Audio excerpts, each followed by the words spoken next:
ons beste vriend. Wat 'n voorreg is dit, dat ons bevriend kan wees met God.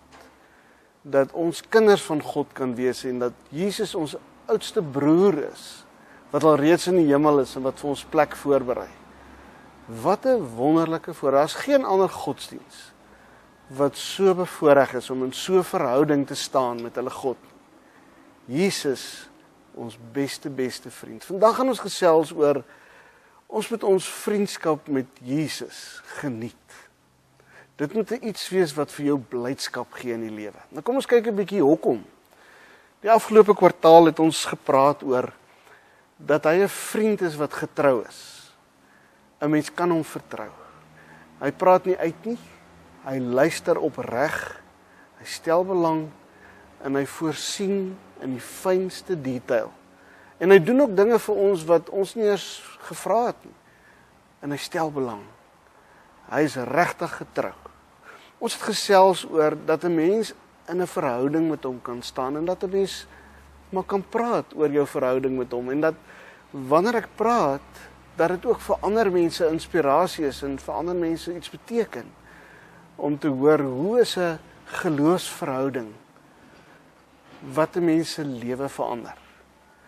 En dis die volgende waaroor ons gesels het oor hoe dat Jesus as beste vriend ons op 'n besondere manier inspireer om te verander. Sy genade dring ons om ook genadig te wees. Sy vergifnis dring ons om ook te vergewe, al is dit hoe moeilik, want dit was vir hom moeilik.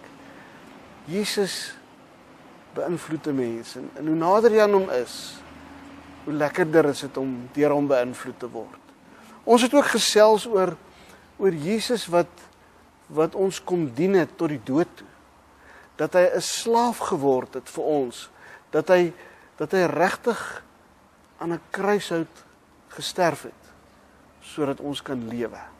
En dat hy elke dag wakker is, luister na ons en ons bedien deur ons gebede te beantwoord. En hoe belangrik dit is dat ons ook in so 'n diensverhouding teenoor hom moet staan. Dat ons hom ook graag wil dien, omdat hy 'n vriend is wat gekom het om ons te dien. Ons het ook in hierdie kwartaal gesels oor die respek wat daar is tussen ons en Jesus.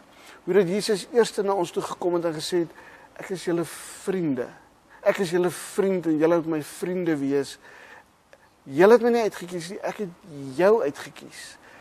Ek gee vir jou geheime wat ek nie vir enige een gee nie. Ek respekteer jou deur jou te vertrou met my plan vir die ganse wêreld.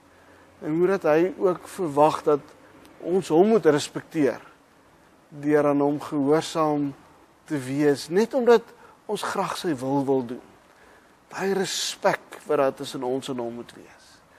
Nou al hierdie waardes en nog baie meer waaroor ons nie eens kans gehad om te praat hierdie kwartaal nie, dring 'n mens om vol blydskap te wees. As Paulus in Filippense 14 keer in 4 hoofstukke skryf, verbly jou in die Here, oor die blydskap wat hy gehad, oor die vreugde in die Here, terwyl hy in die tronk sit, dan kan dit nie anderste, dat ons moet besef, dat ons vriendskap met die Here kan geniet.